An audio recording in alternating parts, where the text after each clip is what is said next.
As 2:30 do mediodía, esta situación actual do mar aquí en Malpica, xa vedes, ali ao fondo mar totalmente revolto, rompendo contra as ondas, tamén aquí rompendo fortemente no peirao que hai ao carón da lonxe. De feito, as ondas, a auga xa chega prácticamente á estrada e tamén no ceo.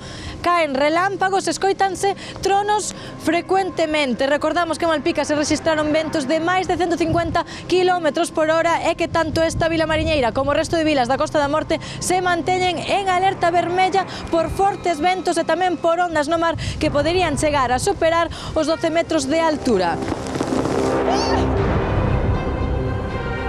Aquí os barcos todos de pesca están parados, todos que non poden sair ao mar. Está moi mal tempo, moi mal. Está moi eso, o sea, non está para ir aos percebes. O tempo para nós, para a pesca, está fastidiadísimo. As consecuencias de Herminia nótanse en terra, pero tamén no mar. De feito, nos portos da Costa da Morte como este que temos aquí en Malpica, esta imaxe repítese en cada un deles. A flota está totalmente amarrada. Fran, este peixe que temos aquí é todo o que hai na lonxa hoxe. Sí, evidentemente, só saiu un barco que tiña aquí o aparello bastante cerca, é peixe dos Miños. Que é o máis perigoso, o vento ou a onda? En días como hoxe creo que todo. Por lo tanto, pedirlle a xente que teña moito cuidado, que non se achegue ás zonas marítimas.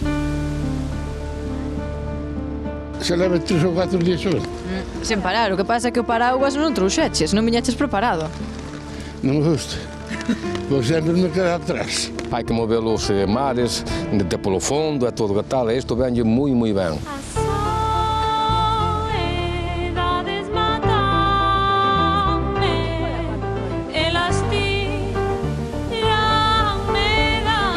Veñen chubascos, calma un pouco, volvo outra vez o chubasco, e no chubasco agítase mal o mar. É necesario que revolva. Sí, moito, moito, moito. Pasaremos uns días en peixe, pero despois será mellor, podemos dicir. Exactamente, exactamente, porque os fondos do mar, se non se remexen ben, os peixes non están, como di outro, no seu ambiente. As chuvias, as tormentas, lle fan moi, moi ben ao mar.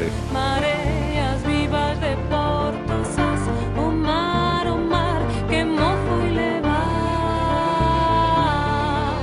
O mar. Estades acostumados aquí, non? Sí. É o que hai, os invernos son así. E en Galicia estamos na Costa da Morte, por algo se chama así. Cando